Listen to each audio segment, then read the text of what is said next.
Donc, on va pouvoir revenir un petit peu dans cette vidéo sur ton parcours ces derniers mois et ce que tu as pu faire avec la formation et avec nous, l'accompagnement avec nous. Alors, pour commencer, est-ce que tu peux nous dire qui tu es et ce que tu fais comme activité? Oui, eh bien donc je suis Samantha Brogini, hypnothérapeute et sophrologue spécialisée en périnatalité et en parcours PMA. Et donc j'exerce à Paris au Plessis-Robinson dans le 92 et en visio. Ok, top.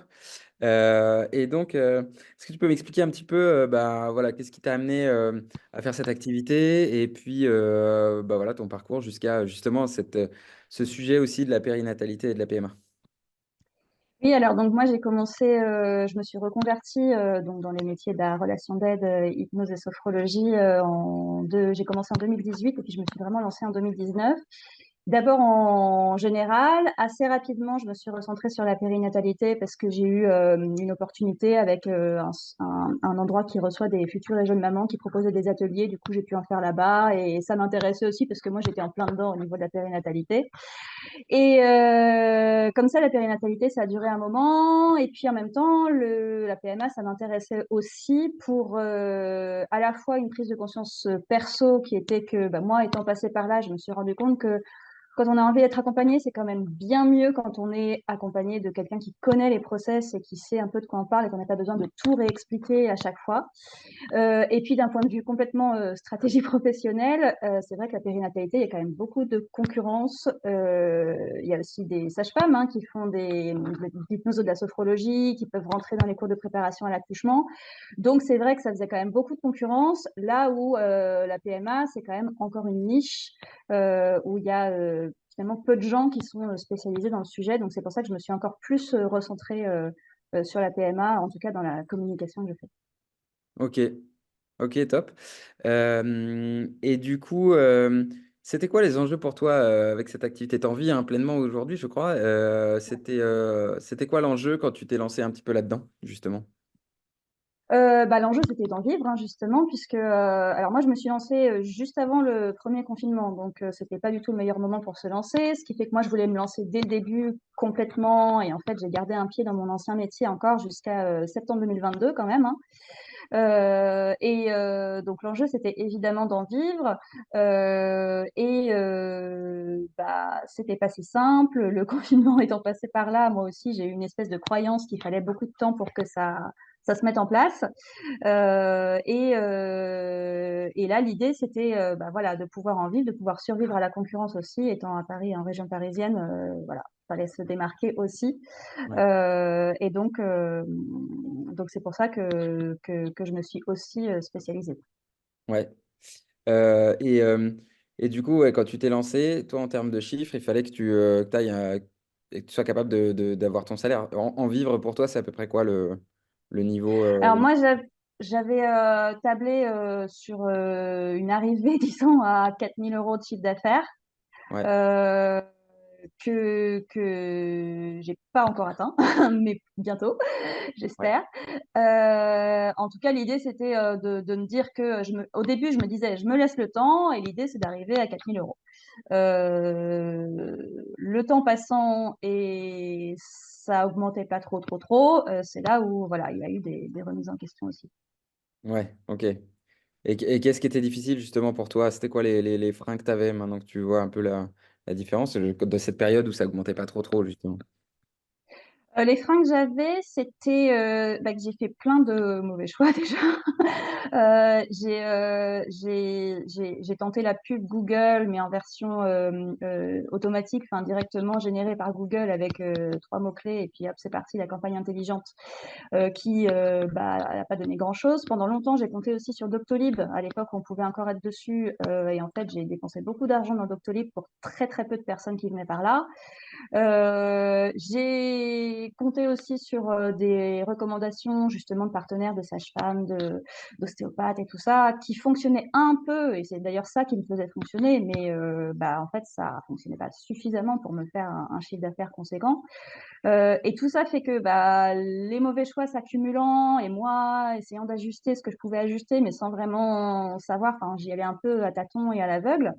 je faisais que plus ça allait et moins ça fonctionnait et plus je perdais confiance. Et j'ai fini par me dire, en fait, je sais même pas si je fais les bons choix, les mauvais choix, j'en sais rien. J'étais assez perdue au bout d'un moment et ça aide pas non plus à faire les bons choix, je pense, de plus du tout avoir confiance en ce qu'on fait. Voilà. Et du coup, c'est un peu à ce moment-là, si je comprends bien, que tu as commencé à chercher justement des solutions pour connaître les méthodes qui marchent, quoi. C'est ça, ou voir comment faire. Exactement, il y a eu un gros creux de la vague alors que ça commençait à croître. Il y a eu un gros creux de la vague en septembre-octobre 2023 qui m'a complètement fait paniquer parce que là, je me suis dit, oh là là, en fait, je repars de zéro. Donc, j'ai contacté d'abord Simplebo pour la partie site internet et fiche Google, Ouais, qui a été du coup super bien refaite et re-référencée. Et c'est comme ça aussi que je me suis dit, OK, là maintenant, il faut vraiment que je mette ma casquette chef d'entreprise que j'avais laissée de côté parce que je sais pas, je me sentais pas forcément légitime ou je me disais que c'était pas forcément mon métier, mais en fait, bah si. Et c'est là, en effet, que j'ai voulu voilà, prendre, prendre le taureau par les cornes ouais. et en effet être accompagnée pour faire justement les bons choix. Bah, ça, c'est hyper important ce que tu dis parce que c'est vrai que souvent, les gens qu'on rencontre se lancent bah, par passion du métier, etc., mais pas par passion du marketing ou de la vente. Et en fait, ils réalisent pas que ils sont chefs d'entreprise, en fait. Dès que tu es indépendant, tu es chef d'entreprise. Donc, tu dois faire tous les aspects du développement, à suivre les clients, à faire ta compta d'ailleurs, et tous les trucs administratifs. En fait, tu as 100% du process entre tes mains, quoi. Donc, c'est vrai qu'à un moment, si tu passes pas ce cap, tu te dis, bon, bah, si je m'y colle pas, il n'y a personne qui s'y colle. Donc, il va falloir y aller. Donc, c'est ça. OK.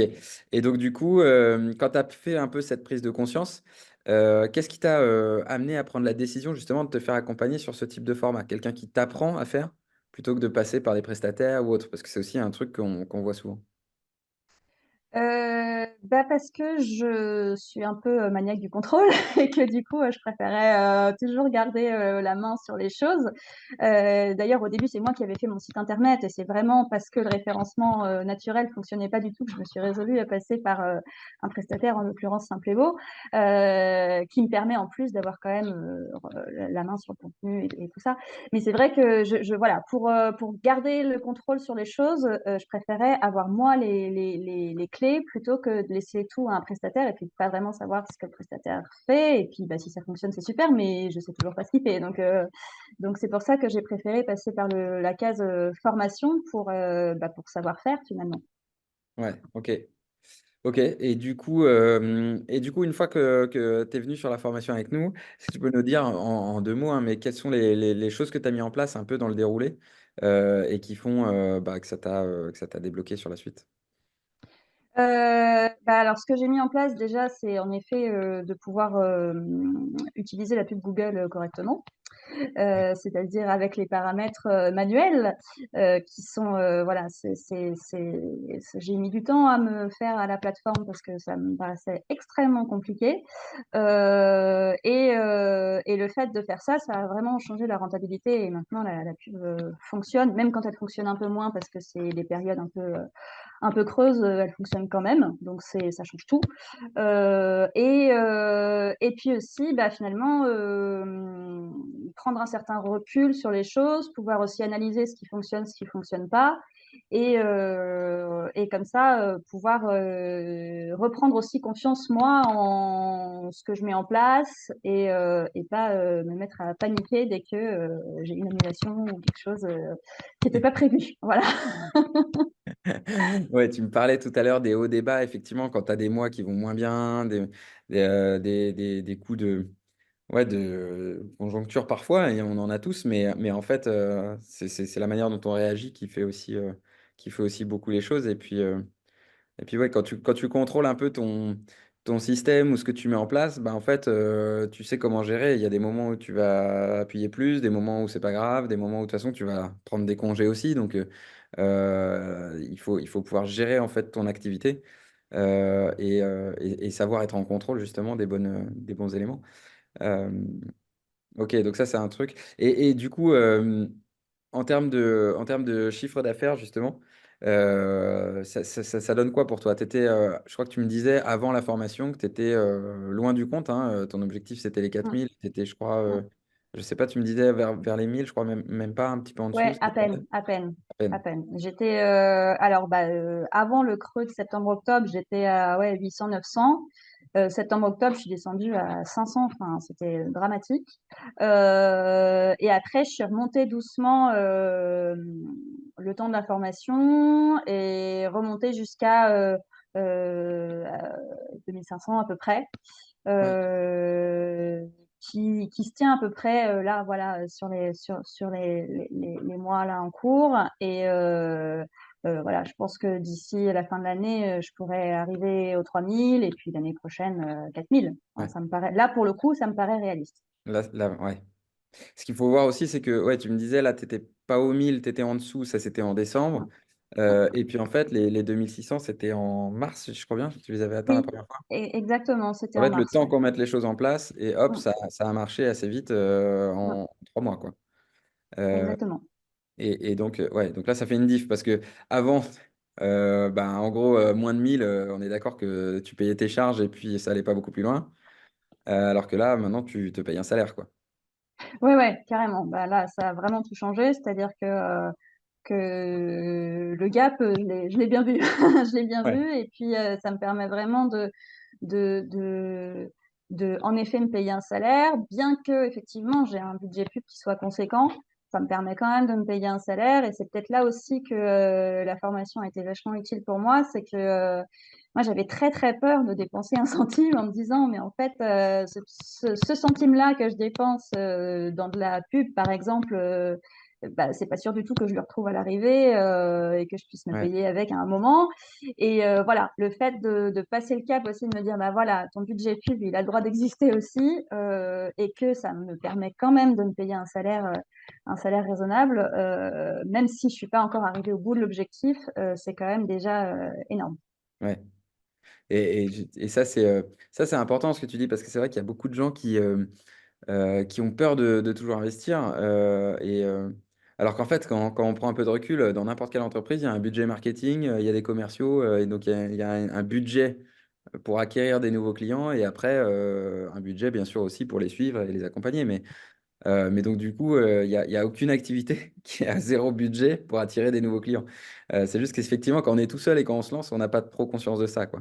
Donc, c'est un point important. Surtout, je crois que quand on a lancé les publicités, si je me souviens bien, tu as eu tes premiers clients avant d'avoir la facture de Google. Et eux, ils sont venus en séance avant d'avoir. Donc, en fait, tu as lancé les budgets pub, mais tu n'avais pas encore payé la pub, que tu avais déjà eu des séances payées grâce à ça. Et donc finalement, tu as payé la pub avec les séances qui arrivaient, quoi. C'est ça? Ouais, c'est ça, et c'est ça qui m'a rassurée aussi. C'est-à-dire que voilà, on a lancé la pub avec un budget pas trop conséquent parce que je me disais bon voilà, au pire, ce sera pas grand-chose de perdu. Et puis c'est vrai que le fait qu'il y ait des gens qui commencent à venir déjà, ça m'a rassurée aussi. C'est ça qui m'a permis d'augmenter le budget et de faire en sorte qu'il y ait encore plus de gens qui viennent, etc., etc. Donc c'est vrai que Ouais. c'est c'est c'est un cercle vertueux dans ce cas-là. Ouais, c'est clair. Ok, top. Bon, après, on parle de la pub, mais il n'y a pas que ça, hein. Ce qu'on disait aussi, c'est qu'effectivement, comme tu es en lancement, il faut que ça démarre, il faut que tu aies du volume, il faut que tu te fasses connaître. Donc, au début, parfois, ça aide parce que ça va vite. Mais après, plus tu vois de monde, plus tu as aussi du bouche-oreille, plus tu es connu, etc. Donc, après, il y a aussi peut-être un peu moins besoin de pub dans le temps par rapport au début. Et puis, ce qu'on n'a pas dit aussi depuis le début, c'est qu'entre-temps, tu as quand même déménagé. Tu ouvres un autre cabinet à Oui. un autre endroit. Et donc, en fait, tu es en train de délocaliser en plus l'activité que tu as scindée en deux et pour petit à petit partir vers le nouvel endroit, quoi. Donc, comment tu le vis, ça? Je me souviens que c'était un gros stress aussi en décembre quand on en parlait avant que tu te lances sur la formation. Maintenant, tu le vois comment, ça?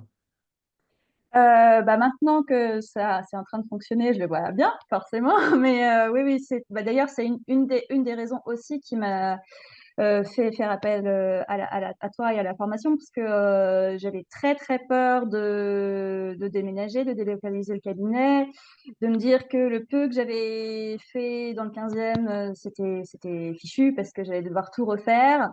Et en vérité, voilà, la transition se fait en douceur et très progressivement. Là, je suis sur les deux lieux à la fois, mais ça se passe quand même suffisamment positivement pour que je sois contente. Maintenant, il y a de plus en plus de gens qui viennent dans le nouveau cabinet et c'est tant mieux. Et c'est vrai aussi que voilà, me dire que je mettais en place une stratégie, certes qui fonctionnait pour Paris et qui était reproduisible, même s'il y avait des petits ajustements éventuellement à faire pour mon autre cabinet du Plessis-Robinson, c'est vrai que ça m'a aussi aidée et que c'est certainement ce recul dont je manquais parce que moi j'étais complètement voilà focus sur mon activité et sur est-ce qu'elle est rentable, pas rentable, etc., etc. Et le fait d'avoir juste un tout petit peu de recul qui permet de se dire, bon, ok, il y a une stratégie qui fonctionne, elle va certainement fonctionner aussi sur l'autre cabinet, Ouais, ça aide. ouais, top. Non, c'est vrai que le niveau de stress et les sujets duquel on discutait entre le début et la fin de la formation ne sont pas du tout les mêmes, quoi. Ça, c'est plutôt chouette. C'est plutôt chouette. Ok. Et du coup, maintenant, comment tu vois la suite? Parce que je sais que bah, il y a cette histoire de pub, mais je sais que tu as aussi t'es en train de faire un peu ton réseau sur place. Enfin, là, du coup, tu t'investis aussi plus localement, puisque c'est là où tu vas rester, contrairement à Paris, où en fait, c'était temporaire. Donc là, tu as fait un salon, c'est ça? Tu as fait deux, trois choses en local. Comment tu vois la suite? Eh bien, je vois la suite. En effet, à terme, je reviendrai peut-être sur Paris juste vraiment un jour par semaine, voire même un jour toutes les 2 semaines. Enfin voilà, revenir sur Paris vraiment le minimum pour garder les personnes que je suis à Paris, mais pas plus que ça. Et vraiment rester sur mon autre cabinet du Plessis Robinson. En effet, je m'investis beaucoup au local. C'est une ville qui est quand même très très familiale, donc la périnatalité a un sens. J'ai en effet fait un salon du bien-être sur place qui m'a permis aussi d'avoir des contacts avec d'autres personnes, d'autres thérapeutes, d'autres disciplines en périnatalité aussi. Je m'attendais d'ailleurs à devoir m'ouvrir un petit peu plus au côté hypnothérapeute en général. Et puis en fait, finalement, il y en a déjà des hypnothérapeutes généralistes là où je suis. Et je me démarque finalement plus en périnatalité, bien qu'il y ait quelques personnes qui viennent pour quand même des sujets généralistes. Mais en tout cas, finalement, ma communication en périnatalité a un sens. Donc la suite des événements pour moi, c'est en effet de continuer dans ce cabinet du Plessis-Robinson, principalement sur la périnatalité et le parcours PMA, puisque j'ai quand même la plupart des personnes qui viennent me voir, c'est vraiment là-dessus. Et puis bah, les personnes qui viennent me voir pour un autre sujet, c'est qu'elles sont tombées sur moi plus ou moins par hasard, mais c'est bien aussi. Et voilà, en tout cas, vraiment rester en local et continuer les partenariats aussi avec les personnes en local. Ouais, ok. Ok, top. Ouais, ça c'est un truc juste que tu dis, c'est que souvent les gens à qui on parle, ils ont peur de savoir s'il faut se spécialiser ou pas. Euh, Souvent, en fait, ça donne un moyen de traction pour aller chercher des nouveaux clients. Mais ça ne veut pas dire que tu fais pas le reste. Effectivement, si quelqu'un tape à ta porte, tu choisis de lui ouvrir ou pas. Et donc, quel que soit le sujet. Mais c'est vrai que c'est de l'effort d'aller chercher les nouveaux clients. Et donc, une fois qu'on a un positionnement qui fonctionne bien, bah déjà bien l'exploiter et puis après voir si on peut modifier ou rester dans sa spécialité. Parce qu'effectivement, c'est aussi ce qui permet de te différencier par rapport aux autres qui font un peu tous les autres aspects. Ok, euh, ouais, juste avant de conclure, du coup, tu dirais quoi, toi, aujourd'hui, aux personnes justement qui hésitent à se faire accompagner ou à investir? Parce que, effectivement, bah, l'accompagnement, c'est aussi un investissement. Tu parlais tout à l'heure de mettre 1 euro dans les campagnes Google qui te refroidissaient à fond avant.